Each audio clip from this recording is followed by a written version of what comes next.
Hi, ಇವತ್ತು ಅರಿಮಾ model ಹೇಗೆ ಮಾಡೋದು ಜೆ ಎಮ್ ಪಿನಲ್ಲಿ ಅಂತ ನೋಡೋಣ. ಸೊ ಫಸ್ಟ್ ಡೇಟಾ ಸೆಟ್ನ ಓಪನ್ ಮಾಡ್ಕೊಳ್ಳೋಣ ಜೆ ಎಮ್ ಪಿನಲ್ಲಿ. ಸೊ ಜೆ ಎಮ್ ಪಿನಲ್ಲಿ ನೀವೇನಾದರೂ ನಿಮ್ಮ ಹತ್ರ ಆಲ್ರೆಡಿ ಡೇಟಾ ಸೆಟ್ ಇದ್ದರೆ ಅದನ್ನು ಓಪನ್ಗೆ ಹೋಗಿ ನೀವು ಎಲ್ಲಿ ಸೇವ್ ಮಾಡಿರ್ತೀರ ಡೇಟಾ ಅದನ್ನು ಇಲ್ಲಿ ಚೂಸ್ ಮಾಡಿಕೊಂಡು ಇಲ್ಲಿ ಓಪನ್ ಅಂತ ಕೊಟ್ಟರೆ ಓಪನ್ ಆಗುತ್ತೆ. ಸೊ ನನ್ನ ಹತ್ರ ಡೇಟಾ ಸೆಟ್ ಇಲ್ಲ. ಸೊ ಇನ್ಬಿಲ್ಟ್ ಡೇಟಾ ಸೆಟ್ಟಲ್ಲೇ ನಾನು ಹೇಗೆ ಅರಿಮಾ ಮಾಡೆಲ್ ಮಾಡೋದು ಅಂತ ತೋರಿಸ್ತೀನಿ. ಬಿಕಾಸ್ ಜೆ ಎಮ್ ಪಿನಲ್ಲೇ ತುಂಬ ಡೇಟಾ ಸೆಟ್ ಇನ್ಬಿಲ್ಟ್ ಇರುತ್ತೆ. ಸೊ ಅದಕ್ಕೆ ಸ್ಯಾಂಪಲ್ ಇಂಡೆಕ್ಸ್ಗೆ ಹೋಗಿ ನಿಮ್ಗೆ ಯಾವ ಡೇಟಾ ಸೆಟ್ ಬೇಕು ಅದನ್ನು ಇಲ್ಲಿ ಟೈಪ್ ಮಾಡಬೇಕು. ಸೊ ಅದನ್ನು ಇಲ್ಲಿ ಟೈಪ್ ಮಾಡಿದ್ರೆ ನಿಮಗೆ ಬೇಕಾಗಿರೋ ಡೇಟಾ ಸೆಟ್ ಇಲ್ಲಿ ಓಪನ್ ಆಗುತ್ತೆ. ಸ್ಟೀಲ್ ಶಿಪ್ಮೆಂಟ್ಸ್ ಅಂತ ಕೊಟ್ಟು ಇಲ್ಲಿ ಓಪನ್ ಅಂತ ಆಪ್ಷನ್ ಇರುತ್ತೆ, ಅದ್ರ ಮೇಲೆ ಕ್ಲಿಕ್ ಮಾಡಿದ್ರೆ ಆ ಡೇಟಾ ಸೆಟ್ ಓಪನ್ ಆಗುತ್ತೆ. ಸೊ ಓಪನ್ ಮಾಡ್ಕೊಂಡಾದ್ಮೇಲೆ ಇಲ್ಲಿ ಅನಾಲಿಸಿಸ್ ಅಂತ ಚೂಸ್ ಮಾಡಿ, ನೆಕ್ಸ್ಟು ಸ್ಪೆಷಲೈಸ್ ಮಾಡಲಿಂಗ್. ಈ ಸ್ಪೆಷಲೈಸ್ ಮಾಡಲಿಂಗಲ್ಲಿ ಟೈಮ್ ಸೀರೀಸ್ ಅಂತ ಸೆಲೆಕ್ಟ್ ಮಾಡಬೇಕು. ಇದರಲ್ಲಿ ವೈ ವೇರಿಯಬಲ್ ಮತ್ತು ಎಕ್ಸ್ ವೇರಿಯಬಲ್ನ ನೀವು ಸೆಲೆಕ್ಟ್ ಮಾಡಬೇಕು. ಸೊ ವೈ ವೇರಿಯಬಲ್ ಏನು ಅಂತಂದರೆ ಇದು ಡಿಪೆಂಡೆಂಟ್ ವೇರಿಯಬಲ್ ಬಂದು ವೈ ಆಗಿರುತ್ತೆ ಮತ್ತು ಇಂಡಿಪೆಂಡೆಂಟ್ ವೇರಿಯಬಲ್ ಬಂದು ಎಕ್ಸ್ ಆಗಿರುತ್ತೆ. ಆಮೇಲೆ ಇದರಲ್ಲಿ ನೀವು ಬೇಕಾದರೆ ಆಟೋ ಕೋರಿಲೇಷನ್ ಲ್ಯಾಕ್ಸ್ ಪೀರಿಯಡ್ ಸಹ ನೀವು ಇಲ್ಲಿ ಸೆಟ್ ಮಾಡ್ಬೋದು. ಬಟ್ 25 ಇರಲಿ, ನಾನು ಅದನ್ನೇನು ಚೇಂಜ್ ಮಾಡೋಕ್ಕೆ ಹೋಗ್ತಿಲ್ಲ. ಫೋರ್ಕಾಸ್ಟ್ ಪೀರಿಯಡು ನೀವು ಎಷ್ಟು ಪೀರಿಯಡಿಗೆ ಮಾಡ್ತಿದ್ದೀರಾ ಅಂತಲೂ ಸಹ ನೀವು ಸೆಲೆಕ್ಟ್ ಮಾಡ್ಕೋಬೋದು. ಆಮೇಲೆ ನೀವು ಜಸ್ಟ್ ಅನಾಲಿಸಿಸ್ ಮಾಡಬೇಕು, ನಾನು ಏನು ಫೋರ್ಕಾಸ್ಟ್ ಮಾಡೋದು ಬೇಡ ಅಂತಂದರೆ ಈ ಆಪ್ಷನ್ನ ಸಹ ನೀವು ಸೆಲೆಕ್ಟ್ ಮಾಡ್ಕೋಬೋದು.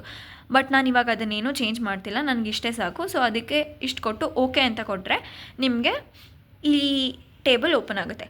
ಸೊ ಇದರಲ್ಲಿ ನಮಗೇನು ಗೊತ್ತಾಗುತ್ತೆ ಅಂತಂದರೆ ಡೇಟಾ ಸ್ಟೇಷ್ನರಿಯಾಗಿದೆಯಾ ಇಲ್ವಾ ಅಂತ ಈ ಗ್ರಾಫ್ ತೋರಿಸುತ್ತೆ ನಮಗೆ. ಮತ್ತು ಈ ಕಡೆ ಬರೋದು ACF, ಆಮೇಲೆ ಈ ಕಡೆ ನಿಮ್ಮ ರೈಟ್ ಸೈಡ್ ಬರೋದು ಇದು PACF. ಸೊ ಇದನ್ನು ನೋಡಿಕೊಂಡು ನೀವು ಮಾಡೆಲ್ ಎಸ್ಟಿಮೇಟ್ ಮಾಡಬೇಕು.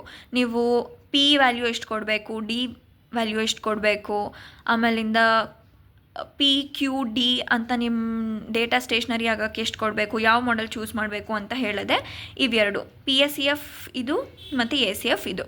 ಆಮೇಲೆ ಈ ಗ್ರಾಫ್ ಏನು ಹೇಳುತ್ತೆ ಅಂತಂದರೆ ನಾವು ಇಲ್ಲಿ ತನಕ ಮಾಡಿದ್ದು ADF test. So ADF test ಏನು ಹೇಳುತ್ತೆ ನಮಗೆ ಅಂತಂದರೆ ಡೇಟಾ ಸ್ಟೇಷ್ನರಿಯಾಗಿದೆಯಾ ಇಲ್ವಾ ಅಂತ ಹೇಳುತ್ತೆ. ಸೊ ನೀವು ಈ ಗ್ರಾಫ್ ನೋಡಿದ್ರೆ ಹೇಳ್ಬೋದು, ಇವಾಗ ಈ ಮೀನ್ ಲೈನ್ ಇದೆ ಅಲ್ವಾ, ಕೆಲವೊಂದು ಡೇಟಾ ಸೆಟ್ಸ್ ತುಂಬ ಲೋ ಇದೆ, ಕೆಲವೊಂದು ಡೇಟಾ ಸೆಟ್ಸ್ ತುಂಬ ಹೈ ಇದೆ. ಸೊ ನಿಮ್ಮ ಡೇಟಾ ಸೆಟ್ ಸ್ಟೇಷ್ನರಿ ಆಗಿದೆಯಾ ಇಲ್ವಾ ಅಂತ ಹೇಳದೆ ನಿಮಗೆ ADF ಟೆಸ್ಟು. ಸೊ ಈ ADF ಟೆಸ್ಟಲ್ಲಿ ನಮ್ಗೆ ಏನು ಗೊತ್ತಾಗ್ತಿದೆ ಅಂತಂದರೆ ಇಲ್ಲಿ ತೋರಿಸುತ್ತೆ ನೋಡಿ, ADF 0 ಮೀನ್ ADF ಮತ್ತು ಸಿಂಗಲ್ ಮೀನ್ ADF ಅಂತ. ಸೊ ಈ ADF ಟೆಸ್ಟಲ್ಲಿ ನಮ್ಗೇನು ಹೇಳ್ತಿದೆ ಅಂತಂದರೆ ನಮ್ಮ ಡೇಟಾ ಸೆಟ್ ಸ್ಟೇಷ್ನರಿಯಾಗಿಲ್ಲ ಅಂತ ಹೇಳ್ತಿದೆ. ಸೊ ಇವಾಗ ನೀವು ಹಾರ್ಟ್ ಬೀಟ್ ಎಲ್ಲ ನೋಡಿರ್ತೀರಲ್ವ, ಅದು ಕಾನ್ಸ್ಟೆಂಟ್ ಲೆವೆಲಲ್ಲಿ ಮೂವ್ ಆಗ್ತಾ ಇರುತ್ತೆ. ಈ ಮೀನ್ ಲೈನ್ ಏನಿದೆ ಅದರಲ್ಲಿ ಕಾನ್ಸ್ಟೆಂಟ್ ಲೆವೆಲಾಗಿ ಮೂವ್ ಆಗ್ತಾ ಇರುತ್ತೆ. ಸೊ ಇದನ್ನು ನೋಡಿದ್ರೆ ನಮ್ಮ ಡೇಟಾ ಸೆಟ್ಟು ಸ್ಟೇಷ್ನರಿಯಾಗಿಲ್ಲ ಅಂತ ಗೊತ್ತಾಗ್ತಿದೆ. ಸೊ ಆ ಸ್ಟೇಷ್ನರಿ ಮಾಡಬೇಕು ಡೇಟಾ ಅಂತಂದರೆ ನಾವು ಡಿಫ್ರೆನ್ಸಿಂಗ್ ಮಾಡಬೇಕು. ಸೊ ಇಲ್ಲಿ ರೆಡ್ ಟ್ರಯಾಂಗಲಲ್ಲಿ ಹೋಗಿ ಇಲ್ಲಿ ಡಿಫ್ರೆನ್ಸಿಂಗ್ ಅಂತ ಸೆಲೆಕ್ಟ್ ಮಾಡಬೇಕು. ಡಿಫ್ರೆನ್ಸ್ ಅಂತ ಸೆಲೆಕ್ಟ್ ಮಾಡಿ, ಇದು ನಿಮ್ಮ ಡೇಟಾ ಸೆಟ್ಟು ನಾನ್ ಸೀಸ್ನಲ್ ಆಗಿದ್ದರೆ ಇಲ್ಲಿ ಸೆಲೆಕ್ಟ್ ಮಾಡ್ತೀರಾ, ಸೀಸ್ನಲ್ ಆಗಿದ್ದರೆ ಈ ಸೈಡ್ ಸೆಲೆಕ್ಟ್ ಮಾಡ್ತೀರಾ. ಸೊ ನನ್ನ ಡೇಟಾ ಸೆಟ್ ಬಂದು ನಾನ್ ಸೀಸ್ನಲ್ಲು. ಸೊ ಅದಕ್ಕೆ ಸೀಸ್ನಲಲ್ಲಿ ನಾನು ಡಿಫ್ರೆನ್ಸಿಂಗ್ 1 ಅಂತ ಸೆಲೆಕ್ಟ್ ಮಾಡ್ತಿದ್ದೀವಿ. ನೀವು ಡಿಫ್ರೆನ್ಸಿಂಗ್ದು ನಂಬರು 1, 2, 3 ಅಂತ ಏನು ಆಪ್ಷನ್ ಇದೆ ಅದನ್ನು ಹೇಗೆ ಚೂಸ್ ಮಾಡ್ತೀರಾ ಅಂತಂದರೆ ಫಸ್ಟ್ ಯಾವಾಗಲೂ 1ಇಂದ ಸ್ಟಾರ್ಟ್ ಮಾಡಬೇಕು. 1 ಅಂತ ಕೊಟ್ಟು ಎಸ್ಟಿಮೇಟ್ ಅಂತ ಕೊಡಬೇಕು. ಎಸ್ಟಿಮೇಟ್ ಅಂತ ಕೊಟ್ಟಾಗ ಇವಾಗ ನೋಡಿ ನನ್ನ ಡೇಟಾ ಸೆಟ್ಟು ಸ್ಟೇಷ್ನರಿ ಆಯಿತು. ಸೊ ಎಲ್ಲ ಒಂದು ಈ 0 ಲೈನ್ ಏನಿದೆ ಇದರಿಂದನೇ ಮೇಲೆ ಕೆಳಗೆ ಮೂವ್ ಆಗ್ತಿದೆ. ಸೊ ಇದರಿಂದ ನನ್ನ ಡೇಟಾ ಸೆಟ್ ಆಲ್ರೆಡಿ ಸ್ಟೇಷ್ನರಿ ಆಯಿತು. ಸಪೋಸ್ ಫಾರ್ ಎಕ್ಸಾಂಪಲ್ ಇಲ್ಲಿ ಡೇಟಾ ಸೆಟ್ಟು ನೀವು ಡಿಫ್ರೆನ್ಸಿಂಗ್ 1 ಕೊಟ್ಟಿನೂ ಸಹ ಇಲ್ಲಿ ಡಿಫ್ರೆನ್ಸಿಂಗ್ ಆಗ್ತಿಲ್ಲ, ತುಂಬ ಇನ್ನೂ ಡೇಟಾ ನಾನ್ ಸ್ಟೇಷ್ನರಿ ಆಗಿದೆ ಅಂತಂದರೆ ನೀವು ಮತ್ತೆ ಟೈಮ್ ಸೀರೀಸ್ಗೆ ಹೋಗಿ ಮತ್ತೆ ಡಿಫ್ರೆನ್ಸಿಂಗ್ ಅಂತ ಚೂಸ್ ಮಾಡಿ, ಮತ್ತೆ ಇಲ್ಲಿ 1 ಅಂತ ಕೊಟ್ಟಿದ್ವಿ ಅಲ್ವಾ, ಅದನ್ನು ಮತ್ತೆ ನೀವು 2 ಅಂತ ಚೂಸ್ ಮಾಡಬೇಕು ಇಲ್ಲಿ. ಸೊ ನಮ್ಮ ಡೇಟಾ ಸೆಟ್ ಆಲ್ರೆಡಿ ಸ್ಟೇಷ್ನರಿ ಆಗಿದೆ ಡಿಫ್ರೆನ್ಸಿಂಗ್ ಆರ್ಡರ್ 1ಅಲ್ಲೇ. ಸೊ ನಾವು ಡಿಫ್ರೆನ್ಸಿಂಗ್ ಆರ್ಡರ್ 1ಗೆ ಸ್ಟಾಪ್ ಮಾಡ್ತಿದ್ದೀವಿ ಇಲ್ಲಿ. ಸೊ ಇಷ್ಟು ಕೊಟ್ಟು ನಾವು ನೆಕ್ಸ್ಟು ಅರಿಮಾ ಮಾಡೆಲ್ಗೆ ಪ್ರೊಸೀಡ್ ಆಗ್ಬೋದು. ಡೇಟಾ ಸ್ಟೇಷ್ನರಿ ಆಗೋ ತನಕ ನೀವು ಅರಿಮಾ ಮಾಡೆಲ್ನ ಮಾಡೋಕ್ಕಾಗಲ್ಲ. ಸೊ ಇವಾಗ ನಮ್ಮ ಡೇಟಾ ಸೆಟ್ ಸ್ಟೇಷ್ನರಿ ಆಗಿದೆ. ಸೊ ಇಲ್ಲಿಗೆ ಬಂದು ನೀವು ಅರಿಮಾ ಮಾಡೆಲ್ ಚೂಸ್ ಮಾಡಿದ್ರೆ ನೀವೇ ಮಾಡೆಲ್ ಯಾವ್ದು ಬೆಸ್ಟು ಅಂತ ಚೂಸ್ ಮಾಡಬೇಕು. ಅದು ತುಂಬ ತಲೆನೋವು. ಬಿಕಾಸ್ ನಿಮಗೆ ಪ್ರತಿ ಸತಿನೂ ನೀವು P ವ್ಯಾಲ್ಯೂ ಏನು, Q ವ್ಯಾಲ್ಯೂ ಏನು ಅಥವಾ D ವ್ಯಾಲ್ಯೂ ಏನು ಅಂತ ಚೂಸ್ ಮಾಡಬೇಕು. ಸೊ ಅದು ಕಾಂಪ್ಲಿಕೇಟೆಡ್ ಪ್ರೋಸೆಸ್ಸು. ಅದ್ರ ಬದಲು ಆ ಅರಿಮಾ ಮಾಡೆಲ್ಗೆ ಯಾವ ಬೆಸ್ಟ್ ಮಾಡೆಲ್ ಅಂತ ಡಿಸೈಡ್ ಮಾಡೋಕ್ಕೆ ಹೇಳಿದ್ರೆ ನಿಮ್ಗೆ ಅದು ತುಂಬ ಈಸಿಯಾಗಿ ಅನಾಲಿಸಿಸ್ ಮಾಡ್ಬೋದು. ಸೊ ಅರಿಮಾ ಮಾಡೆಲ್ ಗ್ರೂಪ್ ಅಂತ ಸೆಲೆಕ್ಟ್ ಮಾಡಿ, ಇಲ್ಲಿ ನಿಮಗೆ ಎಷ್ಟು ವ್ಯಾಲ್ಯೂಸಿಂದ ಎಲ್ಲಿ ವ್ಯಾಲ್ಯೂಸ್ ತನಕ ಮಾಡೆಲ್ ಕ್ರಿಯೇಟ್ ಮಾಡಬೇಕಂತ ಕೊಡಬೇಕು. ಇವಾಗ ಫಾರ್ ಎಕ್ಸಾಂಪಲ್ ನಾನು ಇಲ್ಲಿ ಎಲ್ಲ ಡೇಟಾ ಸೆಟ್ಗೂ 1, 1, 1 ಅಂತ ಚೂಸ್ ಮಾಡ್ತೀನಿ. ಸೊ ಇವಾಗ ನನ್ನ ಮಾಡೆಲ್ ಬಂದು 111ಇಂದ 222 ತನಕ ಮಾಡೆಲ್ಸ್ ಬೇಕು ನನಗೆ. ಇಷ್ಟು ಮಾಡೆಲ್ಸ್ ಬೇಕು ನನಗೆ. ಸೊ ಆದ್ದರಿಂದ 111ಇಂದ 222 ತನಕ ಕೊಟ್ಟಿದ್ದೀನಿ. ನೀವು ಬೇಕಾದರೆ ಎಷ್ಟು ಮಾಡೆಲ್ಸಿಂದ ಇವಾಗ 101 ಅಥವಾ 202 ಅಲ್ಲಿ ತನಕ ಎಷ್ಟು ಡಿಫ್ರೆನ್ಸ್ ಮಾಡೆಲ್ಸ್ ಬೇಕು ನಿಮಗೆ ಆ ವ್ಯಾಲ್ಯೂಸ್ ಹಾಕ್ಬೋದು.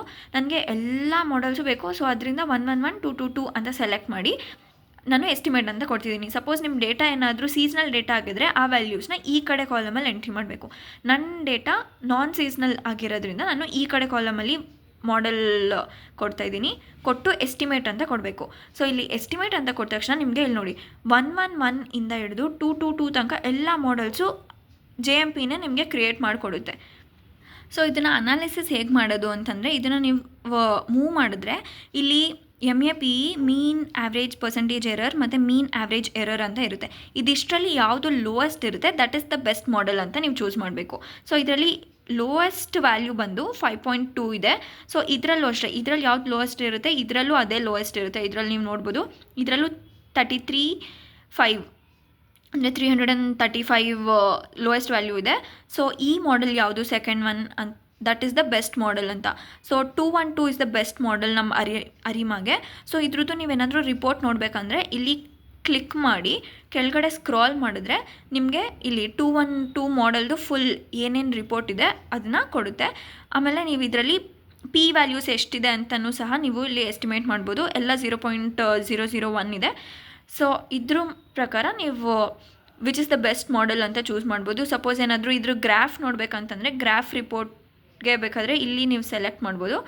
ಇಲ್ಲಿ ಗ್ರಾಫ್ ಡಿಸ್ಪ್ಲೇ ಆಗುತ್ತೆ ಆವಾಗ. ಆಮೇಲೆ ಕೆಳಗಡೆ ನೀವು ಸ್ಕ್ರಾಲ್ ಮಾಡಿದ್ರೆ ಇಲ್ಲಿ ಫೋರ್ಕಾಸ್ಟ್ 25 ಅಂತ ನಾವು ಸೆಲೆಕ್ಟ್ ಮಾಡಿದ್ವಲ್ಲ ಆ ಫೋರ್ಕಾಸ್ಟ್ ವ್ಯಾಲ್ಯೂ ಸಹ ಇಲ್ಲಿ ತೋರಿಸುತ್ತೆ. ಆಮೇಲೆ ರೆಸಿಡ್ಯೂಯಲ್ಸ್ ವ್ಯಾಲ್ಯೂಸ್ ನೋಡಬೇಕಂತಂದರೆ ಇಲ್ಲಿ ರೆಸಿಡ್ಯೂಯಲ್ಸ್ ಅಂತ ಕ್ಲಿಕ್ ಮಾಡಿ ಕೆಳಗಡೆ ಸ್ಕ್ರಾಲ್ ಮಾಡಿದ್ರೆ ಅದರದ್ದು ರೆಸಿಡ್ಯೂಯಲ್ಸ್ ವ್ಯಾಲ್ಯೂಸ್ ಸಹ ತೋರಿಸುತ್ತೆ. Thank you.